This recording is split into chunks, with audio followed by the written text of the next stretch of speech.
And then we have a teenager.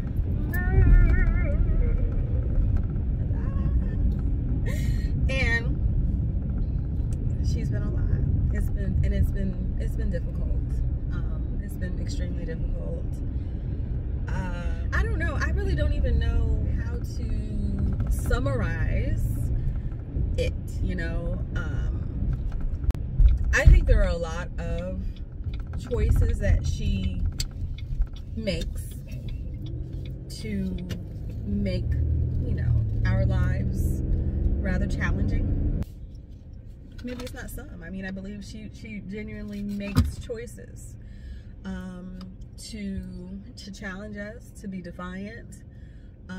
But I also, a part of me, I think, can say that I think in those choices, she's found herself in a really, really tough place mentally. Whew, I don't know. Do we get into details? Yeah, I mean, you know, because it could, this, you know, so she really, there was a lot of fluff on that. Like, it was so much fluff. I was trying to, like, summarize. There's so much fluff. Like, yo, she has been freaking horrible. Like, we're lying, stealing. I mean, like, yeah, you know, really poor choices. Yeah, I mean, impulsivity. Man, it is crazy the things that the things that we've had to endure. You know, with this girl, 15 years old, and we have given her so many. She has so many opportunities. She has everybody. We've given her all the support where, you know, even before moving out here, there's questions about some of the things that, you know, that she has said and done prior before we got out here. Yeah, I think it's like being, now that we out here, being that you know, in a school with, you know, predominantly black, and man, I mean, it's, well, so we had to be up to school. I had to go up to school way too much. All the time. She vaping, you know, selling snacks. And then wait, pause on the snacks. This girl had us thinking she was being treated like somebody's corner boy with a fucking snacks, and she's the mastermind. She's the one. Behind the, she's the pimp, and the dude was the hoe. Right. She's sitting there. The school called us. She had been caught with a duffel bag full of. She brought a knife to school, a lighter, a bag full of snacks.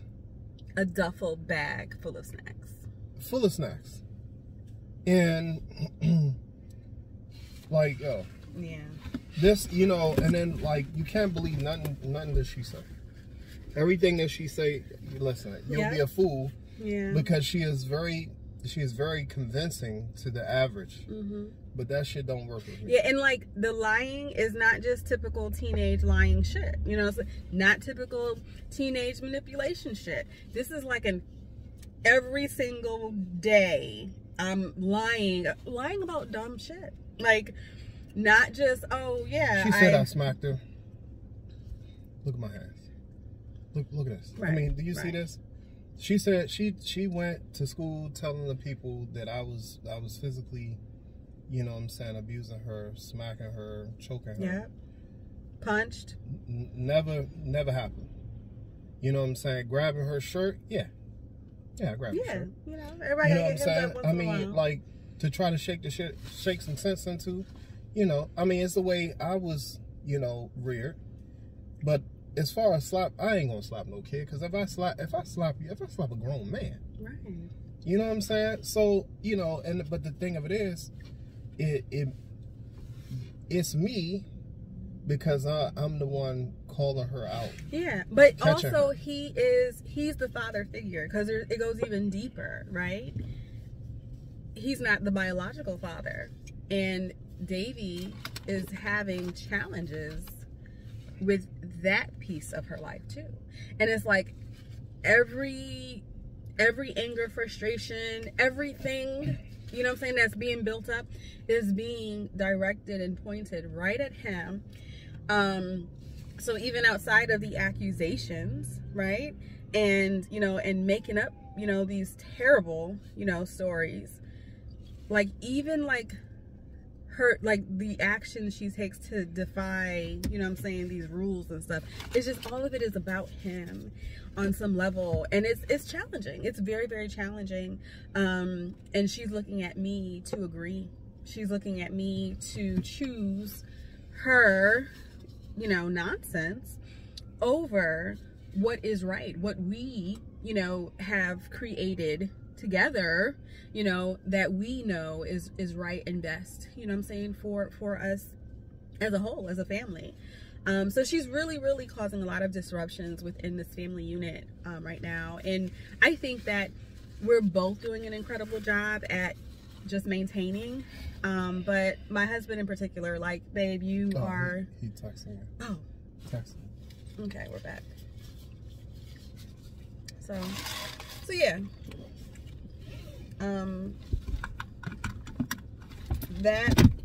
That part has been, you know, the greatest challenge. You know, I think some of it is obviously just a progression, but some of it I think has progressed this far in these kinds of ways because we've made this move here. And while we moved, we also put her back into public school, and now she has, you know, more opportunities and freedom to just get into really dumb shit. And yeah, so we've been navigating that. And I think the way I don't know, it's just everything about, you know, this piece, this child, this relationship, you know what I'm saying, kind of like creates, you know, the challenges at home and blah blah blah, but also I think it's like that piece that gives us a challenge about our new city too, like outside of, I mean, it is Baltimore. And so there's the getting used to being in a large city, and also being used to a lot of poverty, you know. And so we're not impoverished, and we do make pretty decent income. What I was getting at is we don't get public assistance, medical assistance, or any type of, right, you know, help.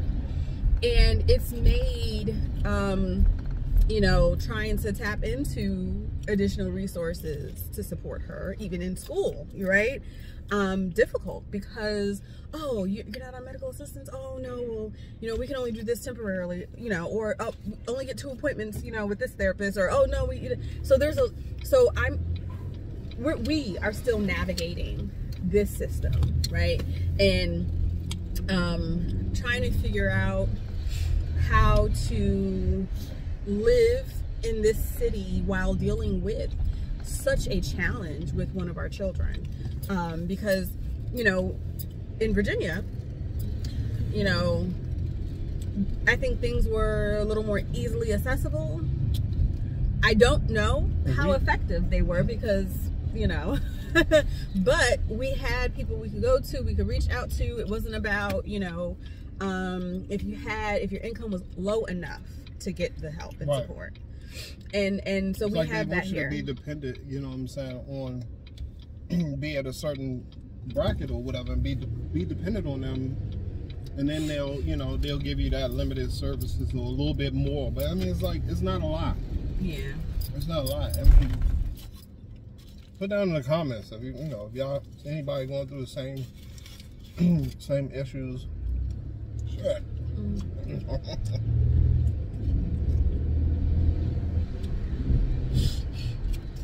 I mean, it's a lot, man. I mean, just thinking about some of the issues that we've been going through. Like, we both have busy careers, busy lives, and having someone that we can't trust in our own home, Mm-hmm. and who is right, who not grown enough that you could just kick them the hell out and tell them to get on. She kind of become a stranger. Yeah. You know, in our own home. And you know, the feeling of being attacked by, you know what I'm saying, a child that you've been raising, Mm-hmm. you know, your own child, you know, regardless of his blood or not, you know, it's been a very uncomfortable situation. And then, you know, then knowing that somebody will sit there and they will make up these stories these stories of abuse, and, you know, having my other kids be interviewed by Child Protective Services, and then that embarrassment, you know what I'm saying, of even the professionals seeing through her lies, and, you know, and even with that, trying to get, you know, some assistance or help, it's like, yeah, I mean, you really don't understand. Just, I mean, it's hard for me to word how bothered, you know, I am, knowing, you know what I'm saying, that that this child knows that I have, you know, a lot of kids. I still have, you know what I'm saying, you know, a kid that's her age that I'm still going through this custody battle. And to start all of this, you know what I'm saying, intentional. Because you don't want to be sitting at a table, you know, because her punishment has been, you know, that she has to do her chores, no TV, sit at the table, because we can't trust you on any computer or any device. Yeah. Oh, that's a piece that we didn't even get into. The, you know, very, very inappropriate behavior when she gets access to the internet. You know, it's like a sick addiction, and it just, oh my God, you know, I think that is like maybe one of the ways in which she started to become a stranger, like this whole different person, and, you know, trying to befriend and attract, you know, strange men. And to our house. Yeah, oh yes, but our whole giving out our address. It's really tough. So I guess I would, you know, be curious to hear what you know, some of you have experienced with your own children.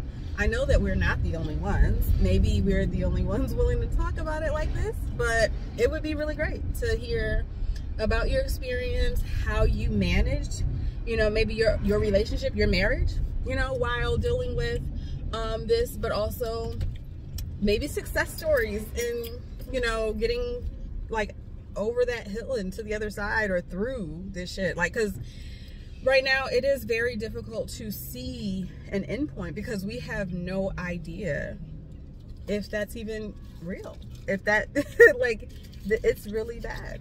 And like I said, it's been a progression, so it's not like a sudden, oh, this is what triggered this, or okay, maybe this is where we have to focus. No, it's like, it's just more and more and more and more. And every day. Yeah, every day. And I think each week there's something big, like there's a big event, you know, that requires us to, you know, get to the school, or, you know, to get a call, or it's just, it's a lot. It's constant. But yeah, so yeah. Okay, so anyway, I'm done talking about that. Let's move on.